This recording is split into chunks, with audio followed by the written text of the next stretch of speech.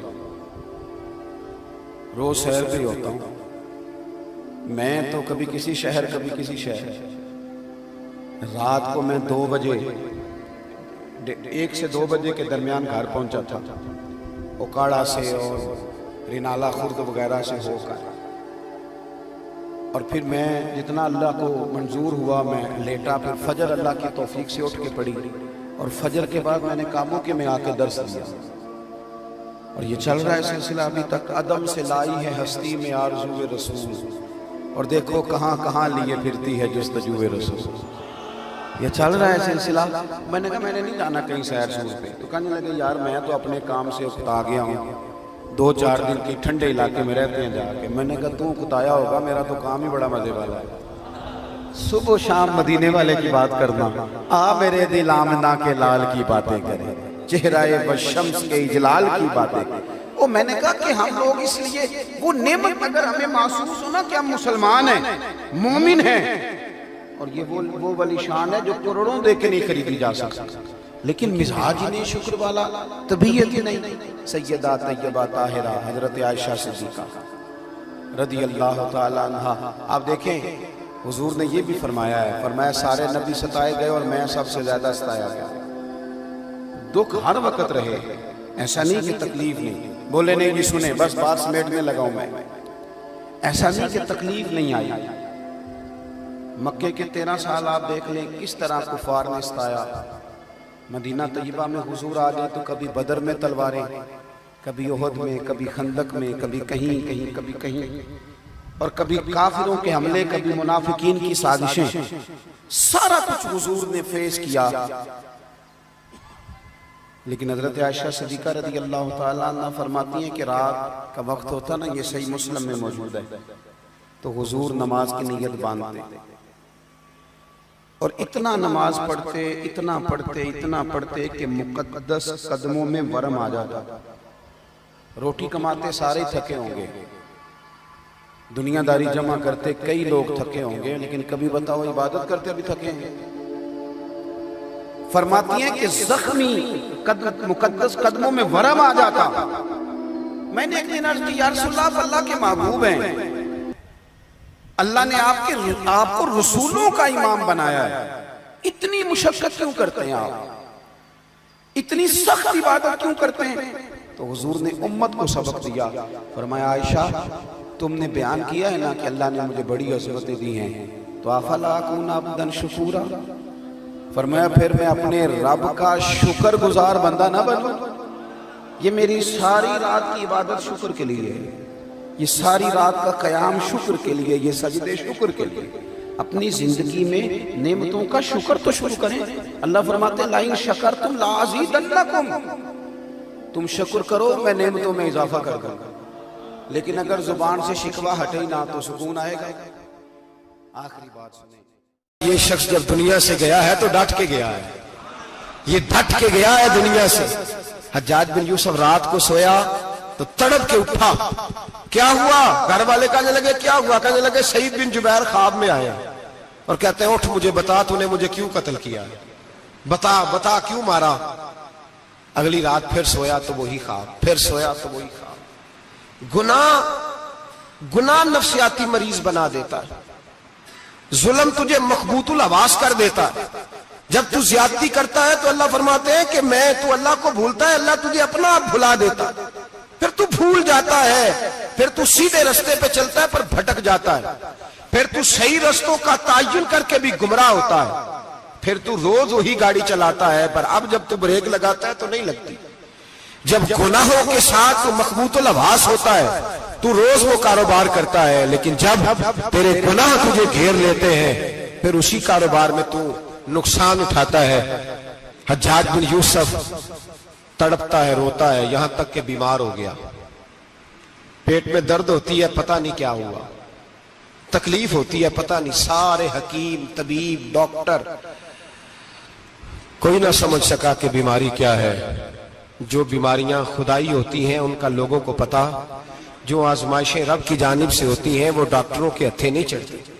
جو تکلیفیں اللہ دیتا ہے ان کا حکیم طبیب علاج نہیں کر پاتے. مشکل اور شفا اسی وقت ہوتی ہے جب اللہ دینا چاہے، اور جب رب ہی دینا نہ چاہے تو بڑے بڑے ڈاکٹر کہتے ہیں کہ ہمارے بس کی بات نہیں رہی. بغداد سے حکیم آئے، پیٹ دیکھا، کہنے لگے نہ تیرے معدے میں کوئی دقت ہے، نہ تیرے جگر میں، نہ کسی اور جگہ. ماجرا کیا ہے؟ ایک آخری علاج ہے، آخری. وہ کیا؟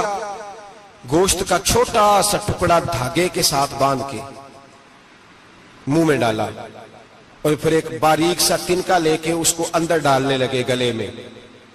وہ گوشت کا ٹکڑا جب حلق کے اندر اتر گیا اس حکیم نے واپس کھینچا تو کیسے ایسی بدبو آئی جیسی کبھی سونگی نہ تھی. جانور کیڑے مکوڑے لگے ہوئے باہر نکلے اور جب دیکھا تو جتنے محل میں لوگ بیٹھے تھے چلاتے ہوئے نکل گئے کہ یہ کیا مصیبتیں ہیں. حکیم بھی اٹھ کے دوڑنے لگا. کہا تجھے کیا ہوا؟ کہنے لگے حجاج تیری بیماری زمینی نہیں، تیری مصیبت زمینی نہیں. کہا میری مرض تک تم کیوں نہیں پہنچ پا رہے؟ تو کہنے لگے لگتا ہے تو بد دعا کا مریض ہے، لگتا ہے تو ظلم کا مریض ہے، تو جبر کا مریض ہے. تڑپتا رہا، سسکتا رہا. ایک وقت وہ بھی آیا کہ گھر والوں نے کمرے میں بند کر کے تالا لگا دیا، دیوار سے ٹکرے مارتا. او بھائی، جو گناہوں کے بیمار ہوتے ہیں انہیں شفا نہیں ہوتی. جو ظلم، جبر، بربریت کے بیمار ہوتے ہیں انہیں سکون قلبی میسر نہیں آتا.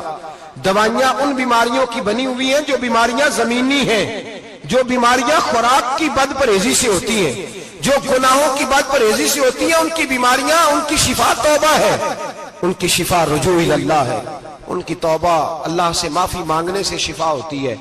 حجاج جب مرنے لگا تو بلایا. یہ رنگ بھی ذرا ملاحظہ کیجئے گا. 2-4 قریبیوں کو بلایا. پتا ہوتا ہے نا اپنے کرتوتوں کا آدمی کو، پتا سارا ہے سردار نوکیتیاں دا، پتا ہوتا ہے سارا. بلا کے کہنے لگا جب میں مر جاؤں تو مجھے رات کو دفن کرنا. کیوں بھائی عورت ہے؟ کہنے لگا نہیں رات کو دفنانا. ٹھیک ہے رات کو دفنا دیں گے. پھر کہنے لگا جب صبح ہو جائے تو صبح ہونے سے پہلے پہلے میری قبر زمین کے برابر کر دینا، نشان مٹا دینا. کہا وجہ؟ تو کلمہ پڑھتا ہے، حضور کا حکم ہے کہ قبر کم از کم ایک بالش، ایک گیٹ اونچی ہونی چاہیے زمین سے کم از کم. تو تیری قبر مٹا دے. وجہ؟ پتا ہوتا ہے اپنے ظلموں کا. کہنے لگا مجھے پتا ہے لوگ میرے مرنے کے بعد میری قبر بھی نہیں چھوڑیں گے. دنیا میں تو میرے جبر کی وجہ سے کوئی آ نہ سکا، لیکن میری قبر بھی لوگ جنازوں میں باتیں شروع کر دیتے. جنازوں میں نے ایسی بھی داستانیں سنی ہیں کہ کوئی مرا تو لوگ جوتوں کا ہار قبر پہ ڈال آئے. نہیں بھائی، تو جب زندہ تھا تو تیرے جبر ظلم کی وجہ سے نہیں کو بول سکا. ایک تو ہے قیامت میں حساب ہوگا، یہاں دنیا میں حساب ہونے لگتا ہے. اتنی لمبی زبانیں لوگوں کی لٹک کر مرتے وقت باہر نکل آتی ہیں. دعا کریں، جمعہ ہے، اللہ تعالیٰ ایمان کی موت عطا فرمائے. دعا فرمائے رب تعالیٰ، اللہ تبارک و تعالیٰ توبہ کر کے جانے کی توفیق عطا فرمائے. جاگے جاگے اور سنے اور دعا کرے، اے اللہ تو ہمیں ظلم سے ویسے ہی محفوظ فرما. اگر ہم زیادتی کرنے لگے تو اے اللہ ہمیں اس سے منع فرما، ہمیں اس سے تو یہ توفیق دے کہ ہم باز آ جائیں اس گناہ سے. میرے بھائی، ایک تو دنیا میں سزا ہے، پھر قیامت کی سزا ہے، اور وہ زیادہ سخت ہے، وہ زیادہ سخت ہے. ہم لوگوں نے نا ہیلے بہانے بڑے بنائے ہوئے ہیں. بینک کے ساتھ کاروبار کرنے والا کہتا ہے نہیں نہیں مجبوراً لیا ہے، مجبوراً. مر رہا تھا تو آخری لبوں پہ تھا تو جائز ہے، جائز ہے. اس وقت جب تجھے کھانے کو لقمہ نہ لگے تو حرام کھانا بھی جائز ہے. کیا دقت تھی؟ کیوں اللہ رسول کے مقابلے میں کھڑا ہوا تو؟ کیوں سود کا دھندا کیا؟ کیا تکلیف تھی؟ کہاں تو الجھ گیا تھا؟ ہم جان بوجھ کے اپنے لیے جہنم کٹھی کرتے ہیں، پھر کہتے ہیں سکون نہیں زندگی میں. کہاں سکون آئے گا؟ کیسے آئے گا؟ ہم نے خود آگ لگائی ہے چمن میں اپنے. جو قیامت کی سزا ہے، میرے نبی پاک علیہ السلام نے فرمایا رب تمہیں سامنے کھڑا کرے گا. اور کس طرح کھڑا کرے گا؟ فرمایا لوگوں کے وجود سے کپڑے اتر جائیں گے، زمین اس طرح دہکے گی جس طرح تانبا زمین پہ رکھا جائے اور آگ جلائی جائے. تانبا دیکھا آپ لوگوں نے؟ یہ بھی گرمی گزری ہے نا، تو فرش پر جب سورج پڑتا تھا تو ننگے پاؤں چلا نہیں جاتا تھا. صحیح کہہ رہا ہوں؟ ننگے پاؤں، بچے کا پیر زمین پہ لگتا تو چیخ اٹھتے ہیں، کہتے ہیں اوہ جل گیا پیر. حالانکہ یہ فرش دنیا کے. اور اگر تانبے کے اندر خاصیت ہے کہ اگر کوئی دھات جلدی اور زیادہ گرم ہوتی ہے تو وہ تانبا ہے. میرے نبی نے مثال دی تو اس کی دی جو سخت تھا، فرمایا تانبے کی طرح زمین تپائی جائے گی اور پھر ننگے پاؤں رب تمہیں کھڑا کرے گا. آج سورج کی پشت تمہاری جانب ہے، قیامت میں منہ تمہاری جانب ہوگا. نیزہ آپ نے دیکھا ہوگا، نیزہ ہوتا تھا. فرمایا یہ جو تم نیزے دیکھتے ہو صرف 1.25 نیزے کے برابر سورج قریب آ جائے گا، اور پھر اللہ تمہیں سامنے کھڑا کر کے تم سے سوال جواب کرے گا. اور حضور نے کہہ دیا ہے تو اب کسی نعت خواں کے کہنے سے بات بدل سکتی، کسی پیر کے کہنے سے جملہ بدل سکتا، کسی خطیب کے کہنے سے فکر نہ کرنا وہ سامنے جنت پڑی ہے، اب بات بدل سکتی. خدا کی رحمت پر بھروسہ رکھنا ضروری ہے، نبی پاک کی شفاعت کی امید رکھنا. بولیے. لیکن جو حضور نے بیان کیا ہے اس کو ماننا بھی یہ بھی ضروری ہے. میرے نبی پاک نے فرمایا اللہ تم سے حساب لے گا اور اللہ پوچھے گا، تم نے جواب دینا ہے. حضور کس کس شے کا؟ فرمایا جو پہنتے ہو اس کا جواب نہیں دینا، جو کھاتے ہو اس کا جواب نہیں دینا، جو اللہ کے رستے میں دیتے ہو اس کا جواب، باقی ہر شے کا جواب دینا ہے. ادھر جو پلاٹ ہے اس کا بھی جواب دینا ہے، اور وہ جو بچوں کو پیسے بتائے ان کا بھی جواب دینا ہے، جو چھپائے ہیں ان کا بھی. ثم لتسألن یومئذ عن النعیم. جو کمیٹی اپنے محلے میں ڈالی ہے اس کا بھی جواب دینا ہے، جو سسرال کے علاقے میں ابا جی سے چوری ڈالی ہوئی ہے اس کا جواب بھی، سب کا جواب دینا ہے، تمام حساب کتاب. اور اللہ فرماتے ہیں میں سامنے کھڑا کر کے ہر سوال کا تجھے ہر سوال کا جواب. اچھا یہ جو بڑے لوگ تھے وہ حساب سے ڈرتے تھے، ہم چھوٹے لوگ ہیں ہم حساب سے ہم نہیں ڈرتے، ہم کہتے ہیں دیکھی جائے گی. بڑے لوگ جو تھے وہ حساب سے. حضرت ابو بکر صدیق دعا کرایا کرتے تھے، دعا کرو اللہ مجھ سے حساب نہ پوچھے. حضرت عمر فاروق رضی اللہ تعالیٰ عنہ اپنے بیٹے سے کہتے تھے بیٹا اپنے باپ کے لیے رحمت کی دعا کرنا، میں درگزر والا ہوں، میں حساب والا کوئی نہیں. بڑے لوگ ڈرتے تھے، بڑے لوگ. حضرت عثمان غنی قبر پہ کھڑے ہوتے تھے تو داڑھی آنسوؤں سے بھیگ جاتی. غلام کہتے ہیں حضور 3 دفعہ نبی پاک نے آپ کو جنت کی بشارت دی ہے، 3 دفعہ بشارت دی ہے، تو آپ کیوں اتنا روتے ہیں؟ عثمان غنی فرماتے جس رسول نے مجھے جنتی کہا ہے اسی محبوب نے مجھے فرمایا تھا عثمان قبر آخرت کی منزلوں میں سے پہلی منزل ہے. اور آپ فرماتے میرے تو کمرے میں دیا گل ہو جائے تو مجھے ڈر لگتا ہے، اس میں تو مکمل اندھیرا ہے. آپ فرماتے کھڑکیاں بند ہو تو دم گھٹنے لگتا ہے، اس کو تو دروازہ ہی کوئی نہیں، روشن دان تک نہیں. بھائی جو بڑے تھے وہ ڈر رہے تھے. مولا علی شیر خدا نماز کا وضو کر کے کانپتے تھے, کانپتے. علی آپ مرحب کے سامنے نہیں کانپے, خیبر کا دروازہ اکھاڑتے نہیں کانپے, بدر احد خندق حنین اور خیبر میں نہیں کانپے, تو یہاں آپ فرمانے لگے مالک کے سامنے جاتے ہوئے ڈر آتا ہے. بڑے لوگ کانپتے تھے, بڑے لوگ. آج کون سا جمعہ ہے؟ سارے بولیے. حالانکہ یہ اگلے سال دوبارہ آئے گا, ہمارا نہیں پتا کہ ہم ودا ہو جائیں کہ کیا بنے. یہ کون سا جمعہ ہے؟ آیا جمعۃ الوداع, آئے ہم پڑھتے. آج ایک فکر لے کر کے جانا, ایک سوچ, جہاں روز رات کو بیٹے کی ٹینشن, بیٹی کی ٹینشن, بھائی کی ٹینشن, پوتے کی ٹینشن ہوتی ہے نا, ایک ٹینشن اور اپنے آج ایک ٹینشن بڑھا لو, قبر کی ٹینشن پیدا کر لو, قیامت کی تھوڑی سی فکر کر لو, تھوڑی سی, ایک لمحے کے لیے صحیح تھوڑا خیال پیدا کرے. حضرت حسن بصری نام سنا ہوا ہے نا, یہ حضرت علی کے شاگرد ہیں. نبی پاک کے گھر میں آ جاتے تھے کئی دفعہ, بچے تھے جب. حضرت حسن بصری تابعی ہیں. فرماتے ہیں خانہ کعبہ میں عمرہ کرنے گیا, طواف کعبہ کر رہا تھا تو بڑا عجیب منظر ہوا, رات کی تنہائی ہوئی. اس وقت کئی دفعہ طواف بند بھی ہوتا تھا, اس لیے کہ رش کم ہوتا تھا تو رات کو سب سو جاتے. کہتے رات ذرا گہری ہوئی تو لوگ اپنا اپنا خیمہ لے کے جاتے تھے. اب تو ہوٹل ہے نا, تو خیمے لگتے تھے, لوگ خیمہ لے کے جاتے تھے, جہاں جگہ ملتی تھی خیمہ لگا کے رہتے تھے. فرماتے میں رات کو سویا خیمے میں, ایک دردناک آواز آئی, میٹھی ہے, دھیمی ہے, پر درد بڑا ہے. کوئی رونے والا رو کے کہتا ہے اللہ حساب قیامت میں مجھ سے نہ لینا, اے اللہ تنہائی میں جتنا مرضی حساب لینا پر لوگوں کے سامنے نہ لینا. اور پھر کہتا ہے اللہ فضل تو تب کرے جب تو میرا حساب پوچھے ہی نہ. پھر چند منٹ گزرے تو پھر وہ رونے لگا, میرے کانوں میں آواز آئی, کہنے لگا اے اللہ حساب تو ان کا لیا جاتا ہے جو حساب کے قابل ہوتے ہیں. اعلیٰ حضرت کہتے ہیں نا رضا سے تو کیا حساب لے گا, رضا بھی کسی حساب میں ہے. اے اللہ میں قابل نہیں, مجھ سے حساب نہ لینا.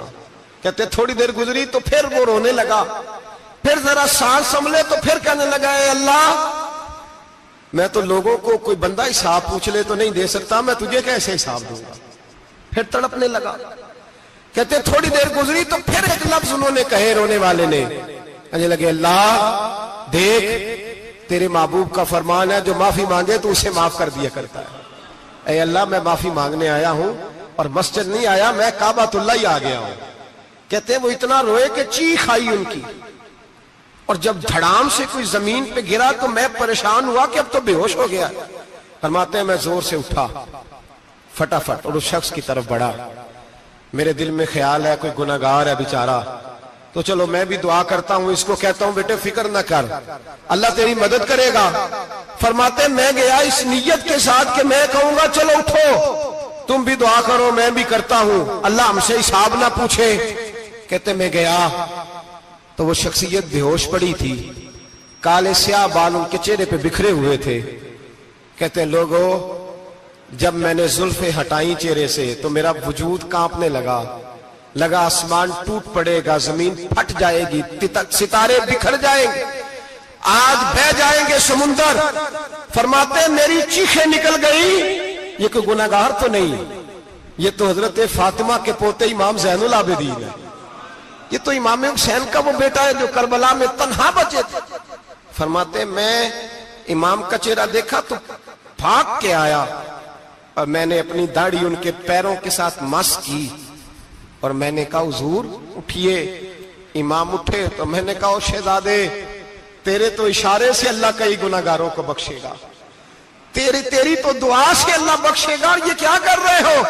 تو امام زین العابدین کہنے لگے حسن بصری ادھر آ یار, ادھر آؤ بزرگو, میرے دادا کے پاس رہنے والے ہو, میں نے نا آج ہی سنا ہے کہ اس کا عذاب بڑا سخت ہے, آؤ میرے لیے دعا کرو, اللہ پاک مجھ سے حساب نہ پوچھے. کہا حضور نہ کریں. اب فرمانے لگے تجھے نہیں پتا کچھ چیزیں ایسی ہیں کہ رب نے اگر حساب پوچھا تو میں واقعی جواب نہیں دے پاؤں گا, چل کر میرے لیے دعا. کہتے میں نے ہاتھ باندھے, حضور میں نہیں کرتا, اٹھا فرماتے ہیں میں نے ہاتھ اٹھائے, میں نے کہا اے اللہ تیرے رسول کا شہزادہ ہے, یہ تیرے رسول کا شہزادہ ہے, یہ کہہ رہا ہے تو فضل کر. او بھائی جو بڑے تھے وہ تو تڑپتے تھے, سسکتے تھے. ابو علی ہیتی کہتے خانہ کعبہ میں پتھر پہ سر رگڑ رگڑ کے کوئی بوڑھا کہہ رہا تھا اے اللہ اول تو حساب نہ لینا, اور اگر لینا تو مجھے اندھا کر کے اٹھانا, میں تیرے نیک بندوں کے سامنے شرمندہ نہیں. اقبال رو پڑے. اقبال, کچھ لوگوں نے لکھا ہے یہ آخری ربائی ہے ڈاکٹر اقبال کی, آخری. اس کے بعد شاید اس نے کلام نے, کچھ سیرت نگاروں کا خیال ہے. اقبال مدینے کی طرف منہ کر کے کہنے لگے تو غنی ازہر دو عالم من فقیر, اللہ تو غنی ہے میں تو فقیر ہوں. روز محشر عذر ہائے من پذیر, اے اللہ اول تو میرا کوئی عذر قبول کر لینا محشر کے دن, اور اگر نہ کرنا ہوا اگر تمہیں بینم حسابم نہ گزیر, اگر ضرور ہی میرا حساب لینا ہے اے اللہ, اگر تو نے ضرور لینا ہے اے اللہ, اگر ضرور ہی لینا حساب, اول تو میرا عذر مان لینا, میری کمزوری پہ رحم کرنا اے اللہ, میرے بڑھاپے پر میری کمزوری پر رحم کرنا, اگر ضرور حساب لینا ہے از نگاہ مصطفیٰ پنہا بغیر, تو اے اللہ ذرا حضور کی نگاہوں سے اوجھل کر کے لینا. اے اللہ مجھے شرم آئے گی. میرے مصطفیٰ کریم فرمائیں گے میں تو تجھے ہر بات سمجھا کے آیا, ایک جگہ تیری رہنمائی کر کے آیا, تو کیسے عمل کما, ذرا اوجھل کر کے از نگاہ مصطفیٰ پنہا بغیر, ذرا حضور کی آنکھوں سے اوجھل کر کے سائیڈ پہ کر کے لینا, میں برداشت نہیں کر پاؤں گا. حضرت ابو علی ایتی کہتے ہیں بابے نے سر رکھا ہوا ہے اور کہتے ہیں اللہ مجھے اندھا کر کے اٹھانا. فرماتے میں گیا, میں نے کہا چلو میں دعا کرتا ہوں جا کے. فرماتے جب میں نے جا کے بزرگوں کی کمر پہ ہاتھ رکھا, ان کا چہرہ دیکھا تو یہ کوئی گناہگار تو نہیں, یہ تو بغداد کے پیر عبد القادر جیلانی ہے, یہ تو محبوب سبحانی غوث سمدانی ہے, یہ تو وہ شخص ہے جو قدم لگائے تو اللہ ولایت عطا کرتا ہے. جو بڑے تھے وہ ڈر رہے تھے. معین الملت والدین عطائے رسول ہند الولی غریب نواز حضرت خواجہ معین الدین اجمیری رحمت اللہ علیہ, خواجہ قطب الدین بختیار کاکی کو تنہائی میں بلا کے کہنے لگے معین الدین سید زادہ ہے, معین الدین حضور کے خاندان میں پیدا ہوا ہے, معین الدین سے اس کے پیر کو بڑی امیدیں تھیں, معین الدین کو رسول پاک نے ہندوستان بھیجا تھا, پر قطب الدین یار معین الدین تبلیغ کا حق نہیں ادا کر سکا. حضرت خواجہ قطب الدین کہنے لگے حضور 90 لاکھ تو مسلمان کر دیے, اور کیا حق تھا؟ فرمایا نہیں, جب تو تہجد کی نماز پڑھے نا بیٹا اپنے لیے دعا مانگنا تو خدا سے کہنا مولا میرے پیر کی کوتاہیاں معاف کر. وہ جس اعزاز کا تھا وہ کام نہیں کر سکتا, جو بڑے تھے ان کی تو باتیں بڑی تھی. یہ جو ہم چھوٹے آئے ہیں نا نئے, ٹکٹیں دیتے پھرتے ہیں, ٹکٹیں, بے نمازی جاہل ان پڑھ پیر ٹکٹیں بانٹتا ہے لوگوں کو, تو بھی بخشا ہے تو بھی بخشا ہے. وہ 90 لاکھ لوگوں کو رائے حق پر لگا کے بھی کہتے تھے نہیں حق تو یہ ہے کہ حق ادا نہ ہوا, حق تو یہ ہے کہ حق, کوئی شے پلے نہیں, ڈٹا ہوا کھڑا ہے مسلمان, ڈٹا ہوا. یہ حساب سنے. کسی نے حضرت ابو ہریرہ سے کہا کہ کوئی ایسی حدیث سناؤ جو آپ کو بھی بڑی محبوب ہو. حضرت ابو ہریرہ نے چیخ ماری, رونے لگے اور بے ہوش ہو گئے. پھر ہلایا, پانی پلایا, اٹھے, کہا حضور بات کی تھی حدیث سنائے, پھر رونے لگے. ہمیں تو نہیں نہ رونا آتا, ہمیں تو تب آتا ہے جب بیٹا بات نہ مانے, ہمیں تو تب آتا ہے جب کاروبار میں نقصان ہو جائے, ہمیں تو تب رونا آتا ہے جب ہمارا کوئی دوست ہمارے بارے میں غلط بات کر دے, بے عزتی دنیا کی ہو جائے. حضرت ابو ہریرہ 3 دفعہ ہوش آیا, 3 دفعہ روئے اور کہنے لگے عزیزو یہ وہ والی حدیث ہے کہ میں سوچتا بھی ہوں تو میں تڑپ اٹھتا ہوں. کہا کون سی حدیث؟ تو حضرت ابو ہریرہ کہنے لگے میں نے نبی پاک سے سنا ہے قیامت میں سب سے پہلے علماء کا حساب ہوگا, سب سے پہلے علماء کا.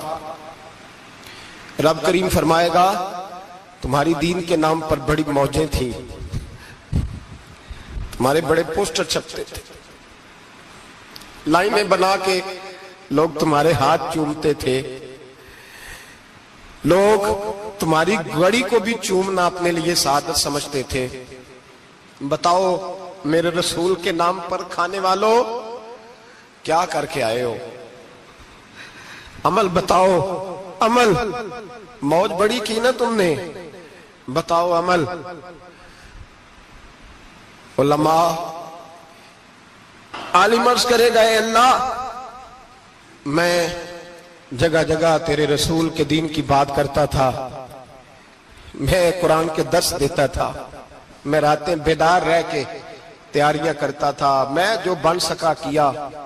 رب فرمائے گا نہیں, تو نے تو اس لیے کیا تھا کہ لوگ تجھے پیر صاحب کہیں, مولانا صاحب کہیں, تیرے نعرے لگائیں تو لگے نہیں پھر تیرے نعرے, پھر لوگوں نے لمبے لمبے القابات پکارے نہیں تیرے.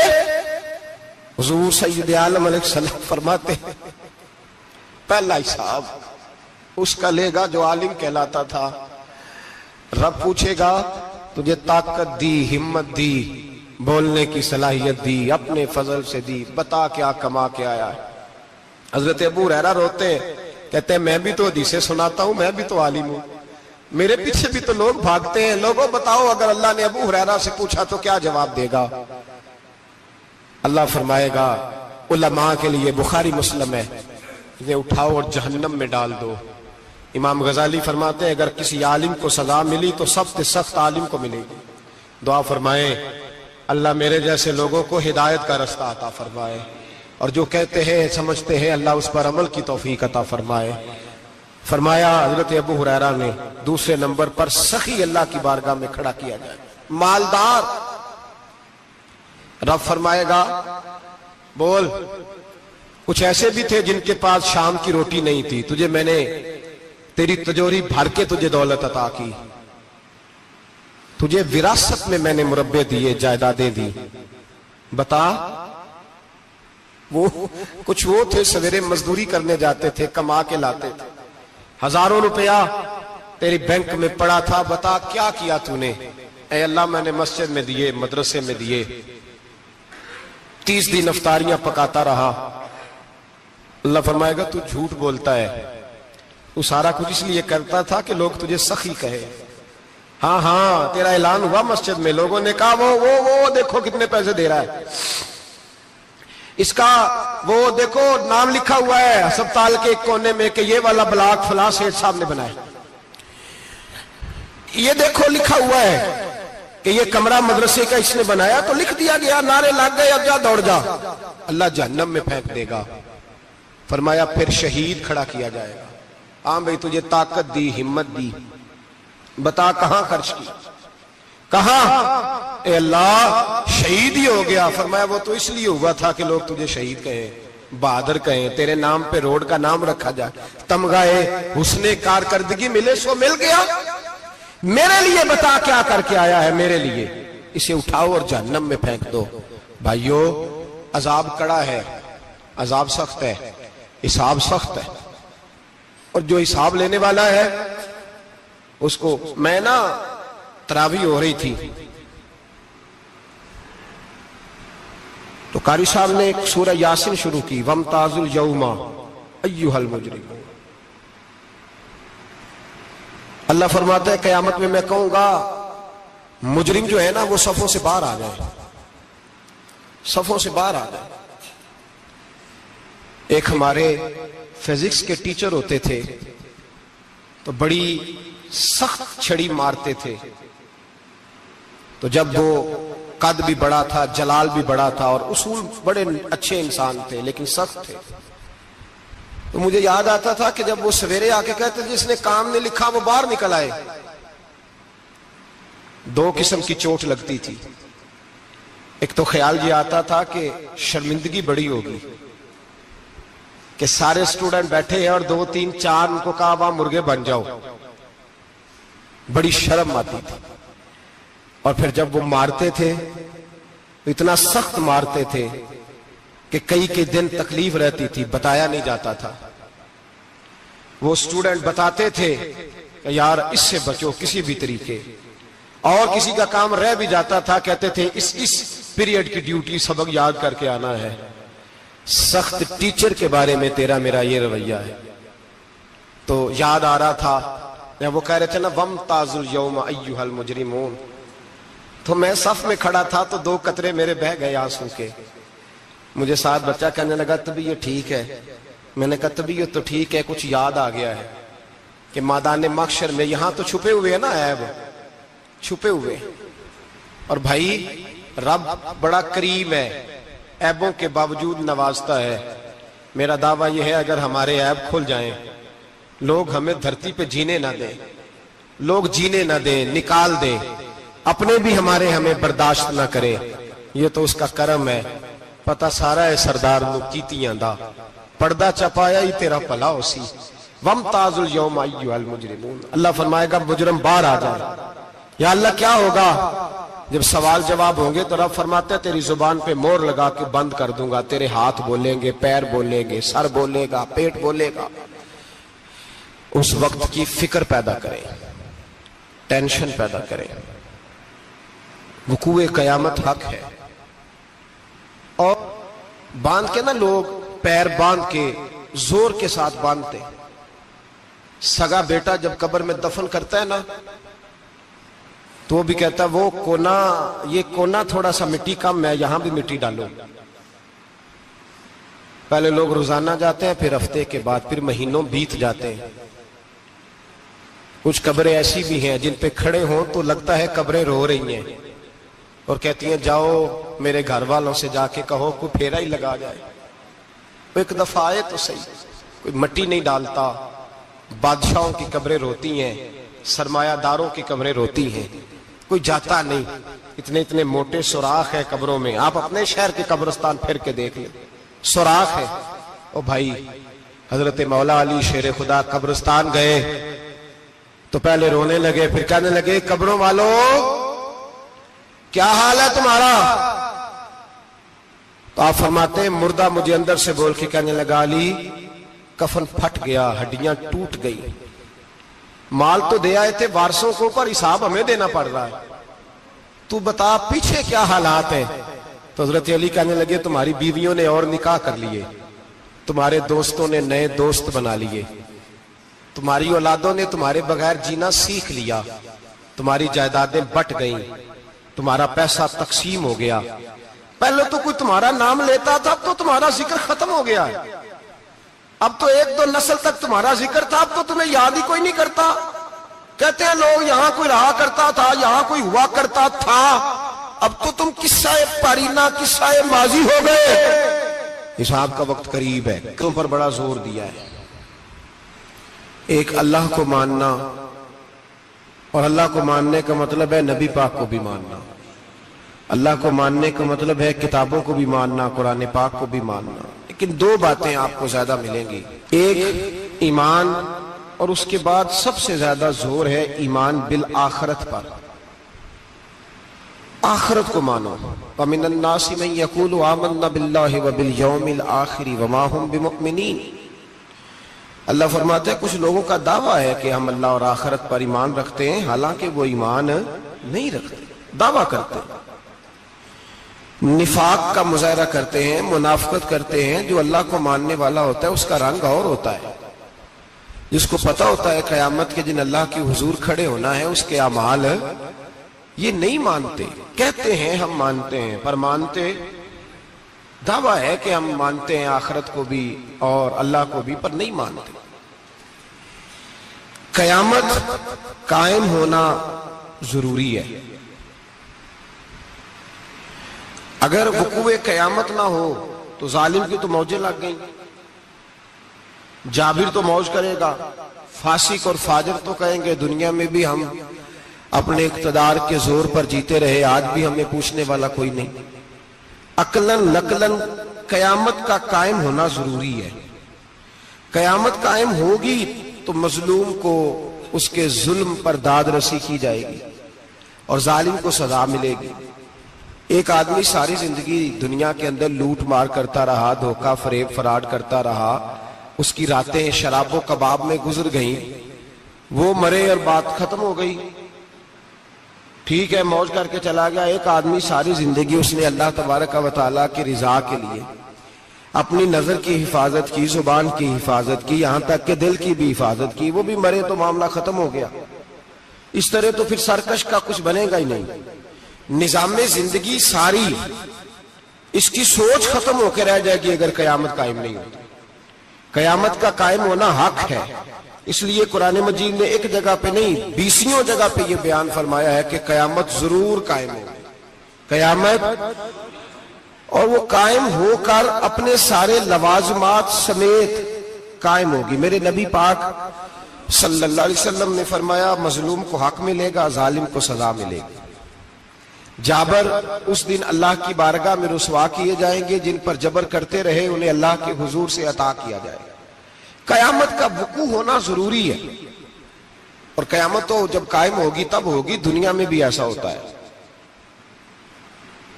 ظلم کا انجام ٹھیک نہیں ہوتا، جبر کا انجام، جھوٹ کی زندگی لمبی نہیں ہوتی، دھوکے، فریب، فراڈ، ملمہ سازی، ان چیزوں کی عمریں اللہ نے تھوڑی رکھی ہیں۔ وقتی طور پر ظالم کو، دھوکے باز کو، جابر کو جو مہلت ملتی ہے وہ سمجھتا ہے میری سیاست کام کر رہی ہے، وہ سمجھتا ہے میں بڑا دانا ہوں، بڑا چالاک ہوں، دیکھ لو اتنے ظلم کے، جبر کے، دھوکے کے باوجود بنا ہوا ہوں۔ حالانکہ اللہ کی طرف سے اسے مہلت ملتی ہے، اور بڑا ہی مہربان ہے۔ مہلت اس طرح دیتا ہے کہ میرے نبی پاک علیہ السلام نے فرمایا جب میرا مسلمان نیکی کرتا ہے تو اللہ فرشتوں سے فرماتا ہے 70 گنا بڑھا کے لکھ لو اس کی نیکی، 70 گنا۔ اور جب گناہ کرتا ہے تو اللہ فرماتا ہے ٹھہر جاؤ ابھی لکھنا نہ، اسے ٹائم دو۔ یا اللہ کتنا؟ فرمایا 24 گھنٹے تو دو، ہو سکتا ہے توبہ کر لے۔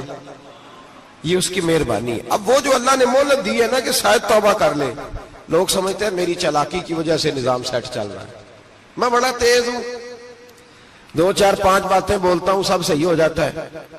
لوگ اس کو اپنی دانائی سمجھ لیتے ہیں، حالانکہ وہ اللہ کی طرف سے۔ فرعون نے کئی 100 سال حکومت کی، اور اس طرح اس نے ظلم کیے کہ لاکھوں اور ہزاروں بچے قتل ہی کرا دیے۔ 12,000 عورتوں کے پیٹ میں حمل تھا اس نے ضائع کرا دیا۔ جب حضرت موسیٰ علیہ السلام اپنی قوم کو لے کے نکلے، رستے میں دریا آ گیا، فرعون پیچھے لگا ہوا تھا، وَإِذْ فَرَقْنَا بِكُمُ الْبَحْرَ فَأَنْجَيْنَاكُمْ۔ اللہ فرماتے تمہارے لیے میں نے دریا کو پھاڑا اور تمہیں نجات دے دی، وَأَغْرَقْنَا آلَ فِرْعَوْنَ، اور فرعون کو غرق کر دیا، وَأَنْتُمْ تَنْظُرُونَ، تم کھڑے دیکھ رہے تھے۔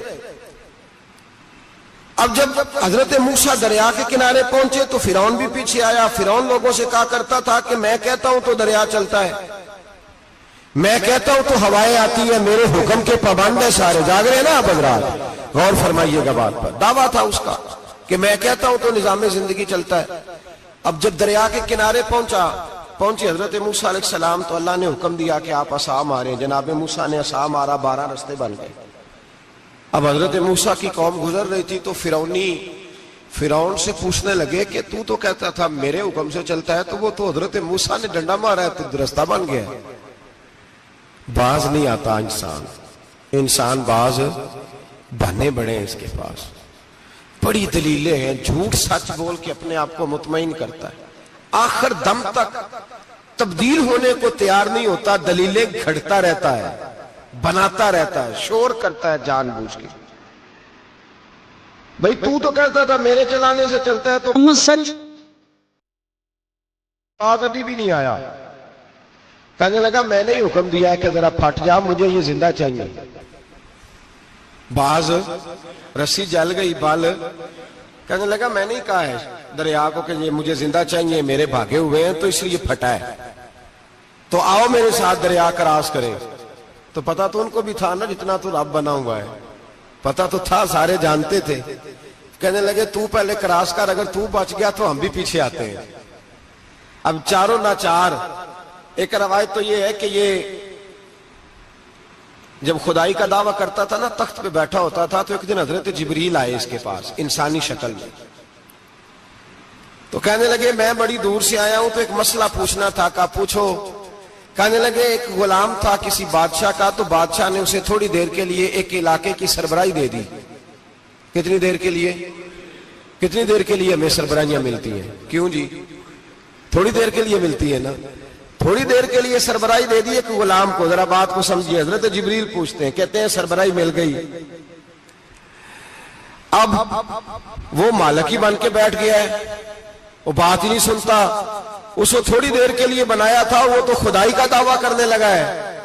آپ بتائیں اس کا انجام کیا ہونا چاہیے؟ یہ مسئلہ پوچھنے آیا ہوں. تو فرعون کہنے لگا اس کا انجام یہ ہے کہ اسے پانی میں غوطے دے دے کے مار دے. انجام کیا ہے؟ بولیے بولیے, کیا انجام ہے؟ کیا انجام ہے جی؟ پانی میں. اللہ اکبر, اپنی سزا تجویز کر رہا ہے. اس کی سزا کہ اسے پانی میں غوطے دے دے کے مارو ظالم کو. اسے تھوڑی دیر کے لیے بنایا تھا اور وہ چھائی گیا ہے, قبضہ ہی کر گیا ہے. حضرت جبریل کہنے لگے جی آپ لکھ کے دے دیں گے؟ کہنے لگا لاؤ لکھ دیتے ہیں. لکھوا لیا. جناب جبریل رکا لے کے تشریف لے گئے. اب جب فرعون دریا میں آیا نا تو اللہ نے حکم دیا مل جا. جب دریا ملا چیخنے لگا تو حضرت جبریل آئے, کہنے لگے تیرا ہی فتویٰ ہے, یہ تیری سزا ہی ہے نا. ہم بھی بڑی سزائیں تجویز کرتے ہیں. یہ جھوٹا ہے جی, اس کا تو فلانا علاج ہونا چاہیے. تو اگر تو جھوٹ بولے تو یہ فلانا بڑا جاور ہے جی, اس کے ساتھ اس طرح ہونا چاہیے. تو اگر تو یہ کام کرے تو جو سزا تو لوگوں کے لیے تجویز کر رہا ہے تو اپنے بارے میں بھی سوچ.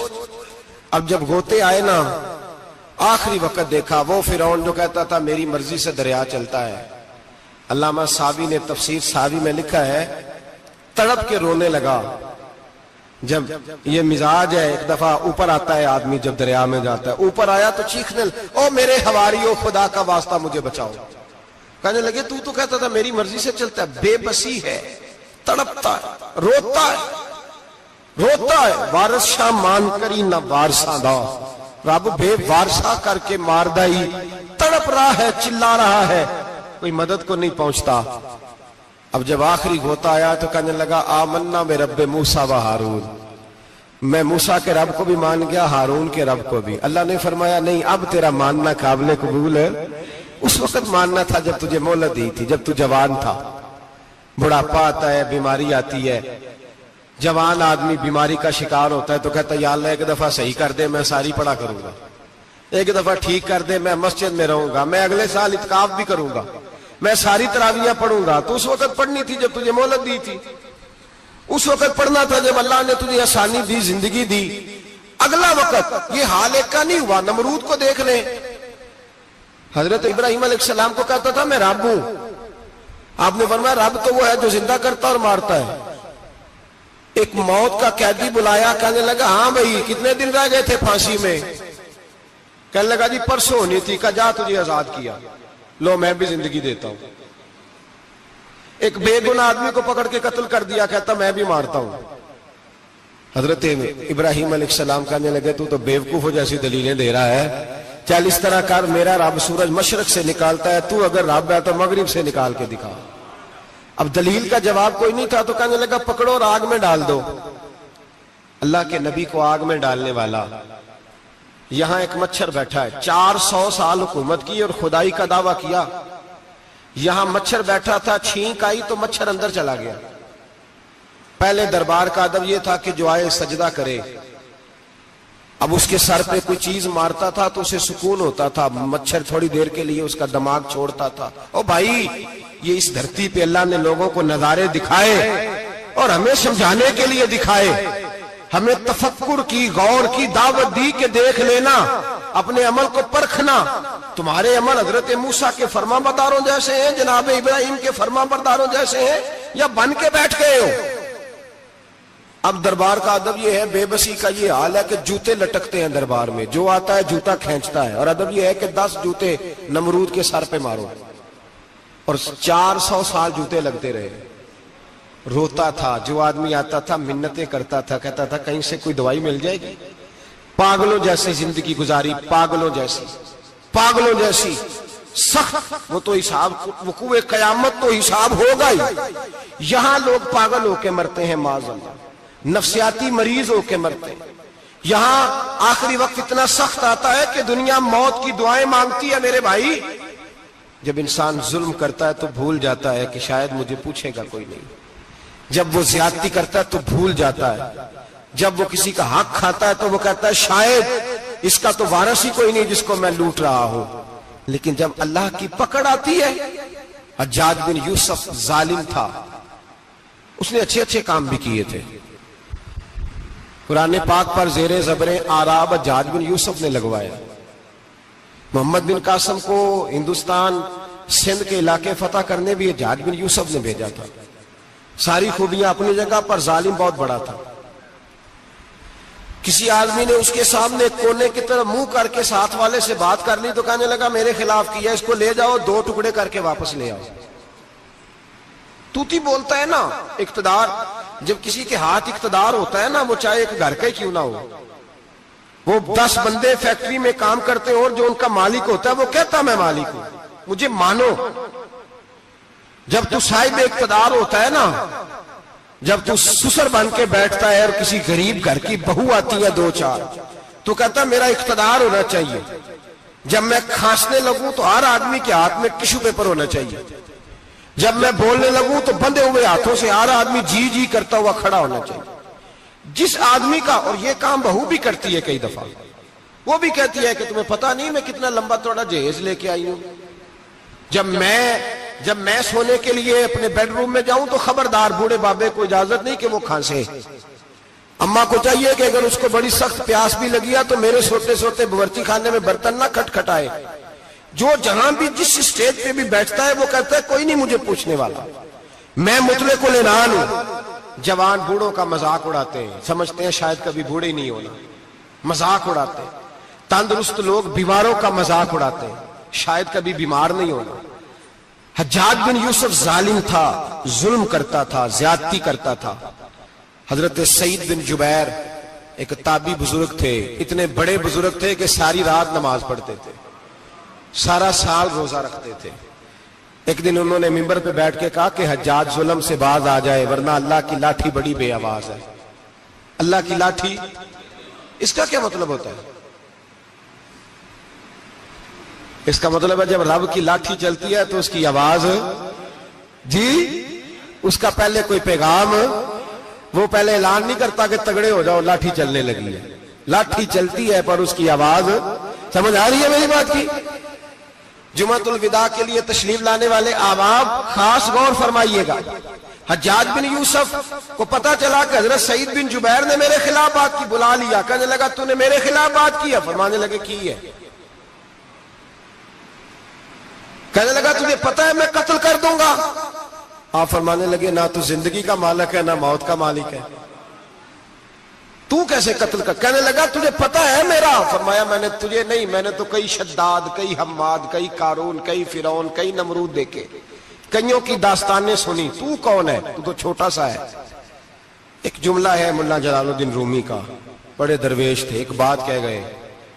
کہنے لگے نمرود جتنے پیسے نہیں، فرعون جتنی حکومت نہیں، قارون جتنی دولت نہیں، ورنہ فرمانے لگے میرے زمانے میں بھی کئی لوگوں کا خدا بننے کو دل کرتا ہے، کئی لوگوں کا دل کرتا ہے، لیکن نمرود جتنے پیسے، فرعون جتنی طاقت اور قارون جتنی دولت نہیں، ورنہ ہو سکتا ہے لوگ دعویٰ کر جائیں معاذ اللہ ثم معاذ اللہ. یہ آج سے کئی 100 سال پہلے وہ کہہ رہے ہیں، آج تو حالات بڑے ابتر ہیں، اس کی نسبت خطرناک. فرمانے لگے ایک سلطان یحییٰ نام کا بادشاہ گزرا ہے، عرب کے کچھ حصوں کا حکمران تھا، تو اس کو بڑا شوق تھا لوگوں کو بانٹنے کا. 2 قسم کے لوگ ہوتے ہیں نا، کچھ کو جمع کرنے کا شوق ہوتا ہے، کچھ کو شوق ہوتا ہے کوئی روٹی کھا لے. حضرت ابراہیم علیہ السلام بغیر مہمان کے کھانا، کچھ ایسے بھی ہوتے ہیں جن کے گھر بندہ چلا جائے تو پتیلی پہ ڈھکنا دے لیتے ہیں. اپنا اپنا فرق ہے نا جی، ہر آدمی کا اپنا اپنا ذوق ہے. منت کرتے ہیں کسی کی. مجھے بڑی بات پسند ہے شیخ سعدی کی، قرضے لے لے کے مہمان نوازی کرتے تھے. ایک دن سارے مقروض کٹھے ہو گئے، کہنے لگے بابے پیسے دے. بابا جی کہتے ہیں وہ پیسے مانگ رہے ہیں، مجھے ٹینشن ہے کہ انہوں نے کھوایا کچھ نہیں، مجھے پریشانی لگی. ایک بچہ کوئی چیز بیچ رہا تھا، وہ کھیل مرونڈا نہیں بیچتے بچے، وہ بیچ رہا تھا تو آ گیا، کہنے لگا لینی ہے؟ تو بابا جی کہنے لگے میرے مہمانوں کو کھلا دے ساری. بچہ بھی راضی ہو گیا کہ سارا اکٹھا ہی گاہک مل گیا ہے، تو سارا جب کھلا دیا کہنے لگا پیسے. تو شیخ سعدی فرمانے لگے تو بھی بیٹھ جا، یہ سارے پیسے لینے آئے ہوئے ہیں، بیٹھ جا، ان کے پیسے انہیں ملیں گے تو تجھے بھی. تو بچہ رو پڑا. رویا، کہنے لگا میں تو یتیم ہوں، 4 بہنیں چھوڑ کے آیا، اماں کی دوائی بھی لے کے جانی، مجھے تو پیسے چاہیے۔ بچہ رویا تو شیخ سعدی کا ایک مرید آیا، اس نے لا کے نظر پیش کی، کہا حضور یہ نذرانہ ہے، 400 دینار لایا۔ تو حضرت سعدی نے سب کو دیے، بچے کو بھی دیے، سب لوگ چلے گئے۔ تو ان قرض لینے والوں میں سے ایک بندہ سمجھدار تھا، حضرت سعدی کے پاس آ کے کہنے لگا بابا سمجھ نہیں آئی، ہم برسوں سے لینے آ رہے تھے، مل نہیں رہے تھے، کتنے مہینوں سے مانگ رہے ہیں، نہیں مل رہے تھے، آج فٹافٹ مل گئے۔ تو شیخ سعدی بزرگ تھے نا، تو بزرگوں والی بات کر گئے، کہنے لگے تم میں رونے والا کوئی نہیں تھا نا، پوری مجلس میں ایک بھی رونے والا ہو تو سب کا کام بن جاتا ہے۔ رونے والا عاشق دا کم رونا توڑنا، اے بنا رویو نہیں منظوری، بنا رویو نہیں منظوری تے بنا رویو نہیں منظوری، عاشق سدا ہی روندا رہندا، پاویں وصل ہوئے تے پاواں دوری کا، رونے والا ایک آ گیا ہے تو سب کا کام بن گیا ہے۔ تو کچھ لوگوں کو شوق ہوتا، بادشاہ کو، سلطان جہاں عرب کے کچھ حصوں کا بادشاہ تھا، شوق بڑا تھا لوگوں کو کھلانے پلانے کا، بڑا شوقین تھا، بڑا بانٹتا تھا، اور کئی دفعہ معاذ اللہ اس پر فخر بھی کرتا تھا جو نہیں کر، تکبر سے بھی کہتا تھا بڑی جائیدادیں آؤ جس نے لینا ہے، تکبر بھی کرتا تھا معاذ اللہ جو نہیں کرنا چاہیے تھا۔ ایک دن جامع مسجد کے باہر کھڑے ہو کے نا بانٹنے لگا، کوئی فقیر آیا تو ایک مٹھی بھر کے اشرفیاں دے دی، کسی کو سونا دے دیا، کسی کو چاندی دے دی۔ ایک درویش بابا جی کونے میں بیٹھے ہوئے، اسی کسی دے کچھ بھی نہیں لگ دے، کوئی ضرورت نہیں، کونے میں بیٹھے۔ آپ یقین کریں، آپ تھوڑا سا رخ ادھر کریں، دنیا پیچھے پیچھے ہو جاتی ہے۔ اگر آپ پیچھے بھاگیں گے تو آگے دوڑ کے بھاگیں گے، یہ مزاج ہے قوم کا، کسی کا حال پوچھ لیں وہ بگڑ جاتا ہے، کہتا ہے مجھ سے کوئی کام ہوگا تبھی تو پوچھا ہے، اور آپ چپ کر جائیں، خاموش ہو جائے، یہ بھی بڑی مصیبت ہے کہ پیار کر لیں تو اس کا بھی نقصان دیکھنے میں آتا ہے، کہتے ہیں پتہ نہیں میرے اندر کیا لالچ ہے، کیا خوبی ہے جس وجہ سے مجھ سے اتنی محبت ہو رہی ہے۔ وہ بابا جی کونے میں توجہ ہی نہیں کی، جب توجہ نہ کی تو سلطان کی توجہ خود بخود ہو گئی۔ سلطان جہاں کہنے لگے بابا کوئی قابل توجہ آدمی ہے، سب لوگ لائنوں میں لگے ہوئے بھاگ رہے ہیں، بادشاہ آیا ہے، یہاں تو شادی پہ کھانا کھل جائے تو بڑے بڑے امیروں کا پتہ چل جاتا ہے کہ بننے کیا لگا ہے، کہتے پتہ نہیں دوبارہ چھوٹے گوشت کی ٹرے آئے گی کہ نہیں آئے گی، اور اتنا سارا رکھ لیتے ہیں کہ الامان والحفیظ، بڑے بڑے امیروں کے پول کھل جاتے ہیں، پتہ چلتا ہے کتنے تگڑے امیر ہیں۔ تو جب اس نے کہا شرفیاں، سونے، ہیرے، جواہرات، تو جو نہیں تھے فقیر وہ بھی لائنوں میں لگ گئے، لیکن وہ فقیر پھٹے پرانے کپڑے، سانو تخت ہزارے دی لوڑ کیے، نالے کی لگے شہر بمبول دے نال، اسی اپنی بال کے سیکھنے، سانو کی لگے کسی اور دے نال۔ اور اقبال نے اس کی تشریح کی، اقبال کہنے لگے ہوا گو تند و تیز ہے لیکن چراغ اپنا جلا رہا ہے، ہوا گو تند و تیز ہے، تیز ہوا میں چراغ نہیں جلتے، ہوا گو تند و تیز ہے لیکن چراغ اپنا جلا رہا ہے، وہ مرد درویش حق نے جس کو عطا کیے ہیں انداز خوش روانہ، فرماتے ہیں جسے اللہ نے بے نیازی دے دی، لالچ سے دور کر لیا، وہ کسی کی پرواہ، وہ اپنا چراغ جلاتا ہے، اپنی مٹی پہ چلنے کا سلیقہ سیکھو، سنگ مرمر پہ چلو گے تو پھسل جاؤ گے۔ وہ بابا بیٹھا ہے تو بادشاہ کہنے لگا اسے بھی بلاؤ، بابے کو بلایا، کہنے لگا تجھے کچھ نہیں چاہیے؟ بابا کہنے لگا چاہیے تو بڑا کچھ، پر تجھ سے نہیں چاہیے۔ کہا کس سے چاہیے؟ فرمایا اس سے چاہیے جو دے کے حساب نہیں پوچھتا، بغیر حساب دیتا ہے، اس سے چاہیے۔ کہنے لگا نہیں دروازہ کھلا تو بھی لے لے۔ بابا کہنے لگا میں لے تو لوں پر تو دے کچھ نہیں نہ سکتا۔ بادشاہ کو غصہ آیا، اکڑ تھی، تکبر تھا، کہنے لگا تو کیوں نہیں میں دے سکتا، تو سوال کر۔ تو بابے نے ساتھ والے فقیر سے لکڑی کا کالا پیالہ پکڑا، ہوتے نا فقیروں کے پاس مانگ، لکڑی کا کالا پیالہ، تو کہا لو دے دو کچھ۔ اس نے فوری طور پر سونے کی اشرفیاں مٹھی بھری اور لکڑی کے پیالے میں ڈالی۔ اب جب پیالے میں ڈالی تو کڑ کڑ کی آواز تو آئی، پر پتہ نہیں وہ کدھر گئی ساری اشرفیاں۔ دوسری مٹھی ڈالی تو پھر کڑ کڑ کی آواز آئی، پر اشرفیاں کدھر گئی کوئی پتہ نہیں چلا۔ تیسری، چوتھی، پانچویں، بابے کا پیالہ خالی کا خالی، 2 دفعہ بھی، 4 دفعہ بھی۔ یہ بادشاہ لوگ ضدی ہوتے ہیں، مانتے نہیں جلدی، کیونکہ انہیں کسی نے بتا دیا ہوتا ہے نا سارا کچھ تم ہی ہو، اڑ جاتے ہیں۔ ہاں جو جس منصب پہ بھی بادشاہ ہوتا ہے اڑ جاتا ہے۔ اس نے کہا میں بھی ضدی ہوں، پیالہ بھر کے چھوڑنا ہے۔ ایک بوری منگا لی، دوسری منگا لی، تیسری منگا لی۔ بابا خوش ہے، مطمئن ہے، چلو ڈالو، تم نے کہا تھا ملیں گی۔ اب وہ مٹھی ڈالتا، کبھی اشرفیاں، کبھی ہیرے، کبھی چاندی، پر پتہ نہیں کدھر جاتی۔ بل آخر آہستہ آہستہ بیک ہونے لگ گیا. وزیر کہنے لگا بادشاہ پیچھے سے بوریاں ختم ہو گئی ہیں, اب نئی منگانے لگیں گی, پیچھے کوئی چیز بھی نہیں, ختم ہو گیا سارا کچھ. انسان کسی کو کیا دے سکتا ہے؟ کیا ہاں وہ انسان بڑا نوازتے ہیں جن کے پاس خزانے بھی اللہ کے دیے ہوئے ہوتے ہیں, وہ نوازتے ہیں لوگوں کو, وہ نوازتے. کہا تو کیا دے سکتا ہے؟ بادشاہ جب تنگ آ گیا نا بادشاہ, تو گھوڑے سے نیچے اتر آیا اور بابے کے پیروں میں بیٹھ کے کہنے لگا بابا یہ پیالہ ہے کس بلا کا نام, نیچے کون سا تھے مسلح پہ بڑھ رہے ہیں, جماعت کری کرنی, اللہ اکبر کہہ رہے ہیں. بندوں کا خیال تھا نماز لیٹ کرانی ہے. نے فٹافٹ حضرت علی سے کہا کہ حضور ذرا وہ جانور تو بتائیے گا کتنے ہیں جو انڈے دیتے ہیں, اور ذرا وہ بھی بتائیے گا جو بچے دیتے ہیں. یہ ذرا آپ کتنے کو بندہ جانور گنے, آہستہ آہستہ بندہ شمار کرے. ہو بکری جو ہے وہ بچہ دیتی ہے, مرغی انڈا دیتی ہے, اور گائیں جو ہے وہ بچہ دیتی ہے, اور بطخ جو ہے وہ انڈا دیتی ہے. بندہ تو یہ گننے لگ جائے. تو حضرت علی شیر خدا یہاں ہاتھ ہیں, فرمانے لگے گھر جا کے گن لینا. موٹی سی بات بتاتا ہوں, جن جانوروں کے کان باہر ہوتے ہیں وہ بچے دیتے ہیں, جن کے اندر ہوتے ہیں وہ انڈے دیتے ہیں. اللہ اکبر. نماز کی نیت باندھ لی, تم گننا گھر جا کے. موٹی سی بات بتا دیتا ہوں. وہ صاحب کہتے ہیں میں حضرت علی رضی اللہ تعالیٰ عنہ کو جانے آیا تھا, میں خود بڑا الجھ گیا. ہمیں لوگ اشتعال ہی بڑا دلاتے ہیں. میرے رسول کریم صلی اللہ علیہ وسلم کا کمال یہ ہے کہ رسول پاک کو کبھی اشتعال نہیں آیا.